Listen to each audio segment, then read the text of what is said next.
While most people are out chasing diamonds in all the wrong spots, there are others letting ants and termites do all the heavy lifting. Sounds unbelievable? It's not. What if I told you these tiny bugs could actually point you toward real treasures like rubies, diamonds, and even gold? You don't need to dig deep or even spend thousands on high-tech gear. In this video, you'll discover how some of the world's most valuable gemstones have been found thanks not to bulldozers, but instead to insect colonies burrowing beneath our feet. Believe it or not, in places like Australia, this method isn't just folklore. Multi-million-dollar deposits have already been uncovered using this exact approach. How much money is now on the table? Yeah, $5 million. $5 million, just on this table. It's an ancient method passed down through generations by people who knew how to read nature better than any machine. Stick around until the end.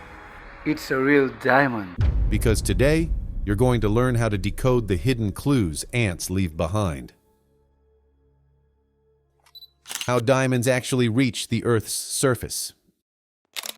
Diamonds are formed under great pressure beneath the surface of the Earth and are billions of years old.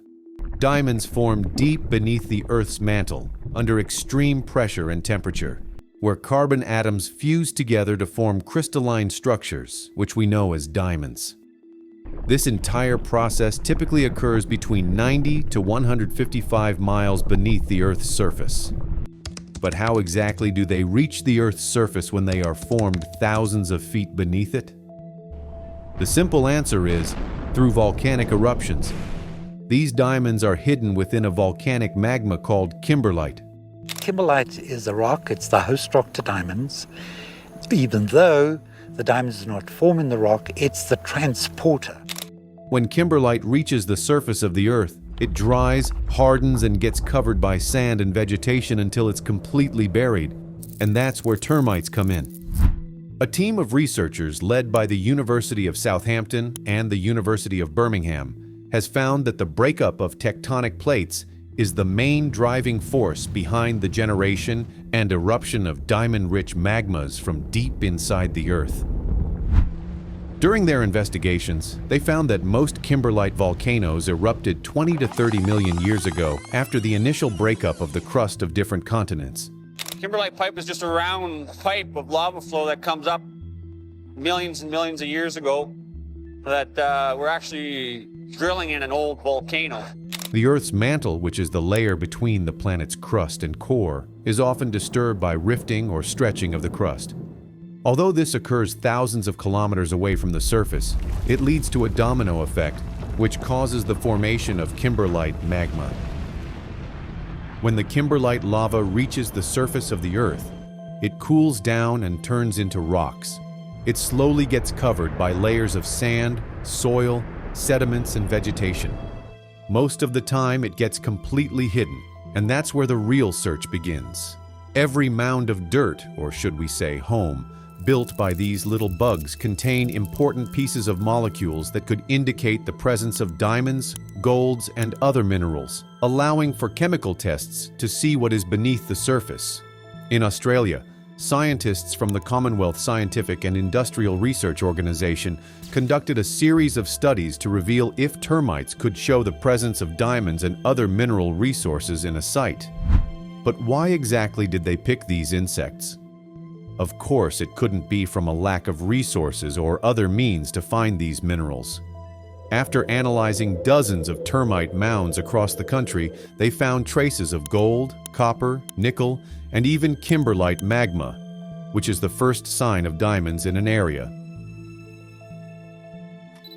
How termite mounds can reveal mineral deposits. The termite mounds you see in your backyard or by the street garden could actually go as deep as 17 feet below the Earth's surface. Before moving on, make sure you click the subscribe button so you get first access to any videos we upload. When termites dig that deep, they use material from beneath the surface to build their homes, and in the process, drag up minerals that are there.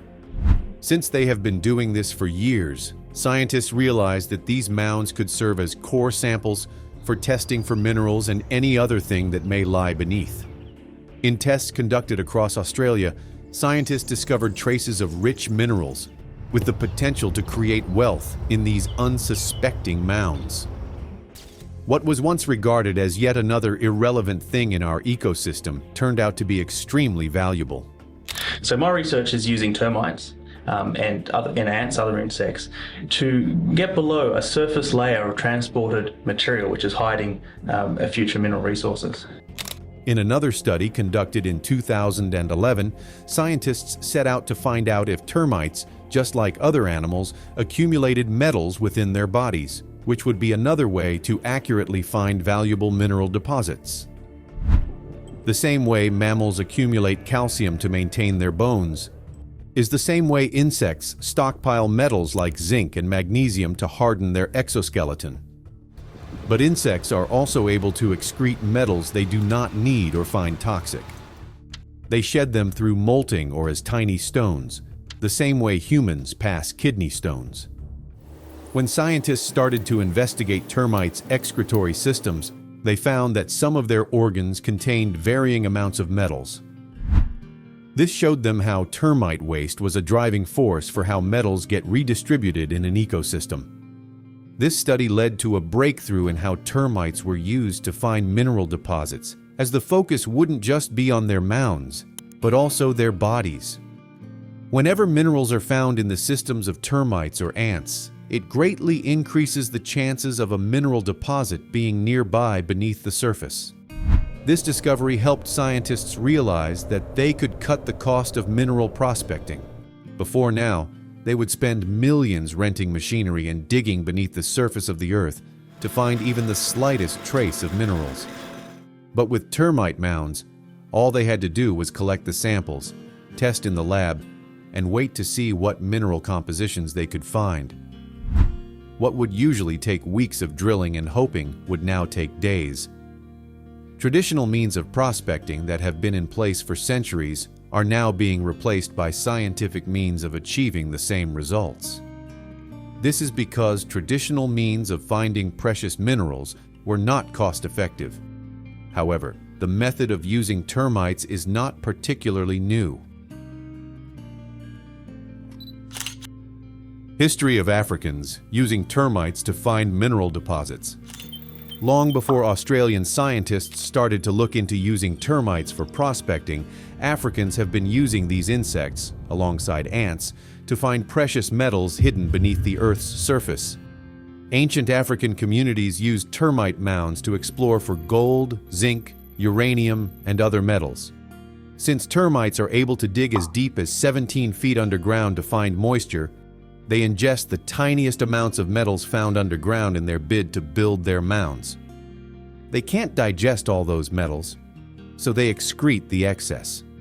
The members of those ancient communities would feel the texture of the feces and use it to determine the presence of mineral deposits in that location. This technique has been an alternative to invasive and expensive drilling methods for the longest time in some African countries like South Africa. In 2024, scientists in South Africa found one of the oldest mounds in the country along the Buffels River in the Namaqualand region. Over 20% of the surface area of the site is covered in sandy mounds, which the locals call huwelchies, which means little hills. But these little hills have been doing more than just housing the termites. Scientists recently discovered they contained a significant amount of precious metals. It turned out that they were some of the world's oldest termite mounds. We are talking 13,000 to 34,000 years old. And there was a lot of carbon stored in. But how were these insects able to store carbon in their mounds for so long? The reason is linked to the unique behavior of termites. When they transport organic material deep into the soil, fresh stores of carbon are continuously added at depths greater than 1 meter. This deep storage reduces the likelihood of organic carbon being released back into the atmosphere, so the mound ends up acting as a long-term carbon sink. And apparently, mining companies aren't the only ones looking up to termite mounds for information on bettering their work. Carbon storage companies are also trying to replicate how termites prevent carbon from going back into the atmosphere. This then brings us to the conclusion that Earth provides everything her inhabitants need. You know how people always say Earth will take care of itself? Allow us to add to that and say that Earth will also provide for those who pay attention. Today, modern scientists are taking samples of termite mounds and lab testing them to find metals that can enrich the world. But how exactly do they run these tests with just sand? How geologists use termite mounds to find diamonds. Geologists collect sand from termite mounds, with a focus on larger mounds as they may contain higher concentrations of elements. The sand is then dried, most times in the sun, before being sieved to remove large particles of debris. It is sieved again to separate different particle sizes, as some elements might be concentrated in specific size fractions. The sample is blended before going through the second stage of testing. Analytical techniques like fire assay, X-ray fluorescence, and X-ray emission are used to map out what elements are in the sample and how they are distributed. Termites have proven that they are not just allies to building human wealth, but also showing that they are smart scientists. How an ordinary person can find diamonds. In areas that are rich in gemstones, a cost-effective way to find mineral deposits is through termite mounds, as we have discussed before. But how exactly can a person who isn't a scientist with access to a lab use termite mounds to find diamonds? A quick first step is to confirm whether the area you live in is rich in gemstones by asking Google. Look out for termite mounds or ant hills, and remember, the aim isn't to destroy them, but to find whatever valuable resource you can get from there. When you spot a mound, look around for termite feces, and if it grosses you out, wear a glove before handling them. Feel the feces for metallic components while looking at it to find any metallic shine.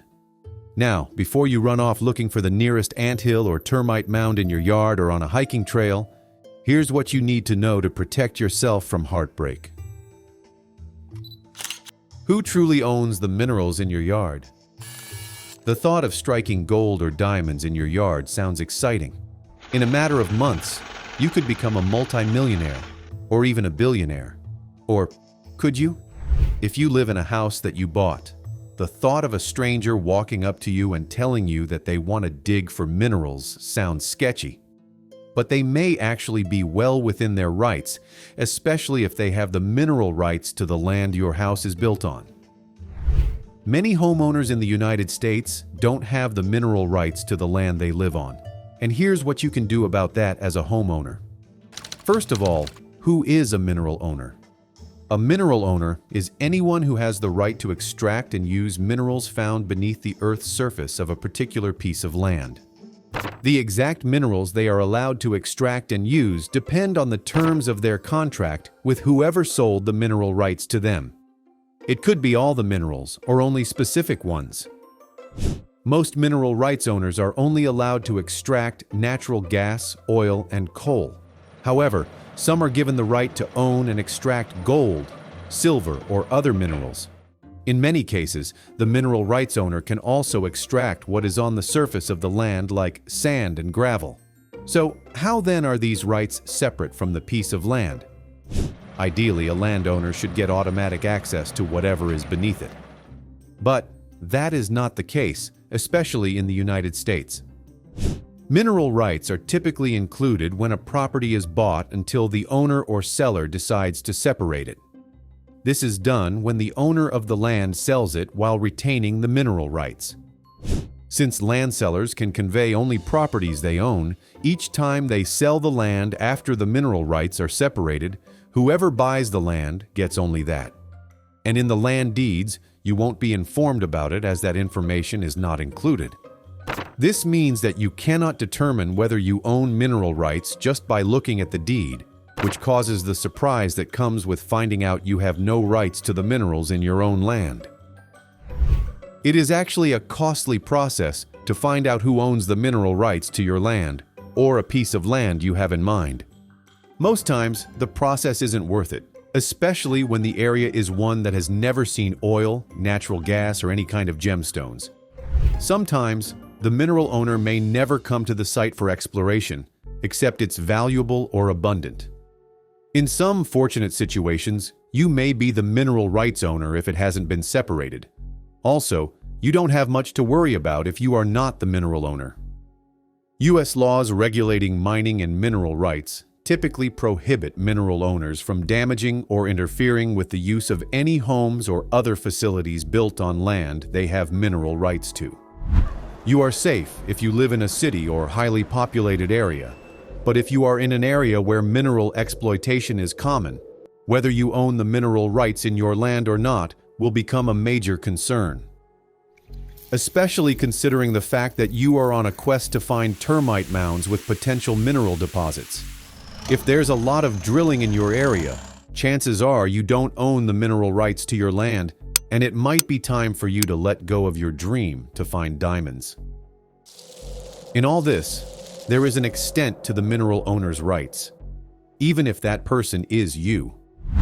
If you are the mineral rights owner, you can use the surface of the land to access and mine the minerals on and beneath the surface. So you can drill an oil or natural gas well, or excavate a diamond mine on the property if it is available. You can also build highways or roads to help with the mineral extraction. But these rights are also limited. For example, there may be a time limit for how long drilling can continue, or excavation can be restricted to a certain depth.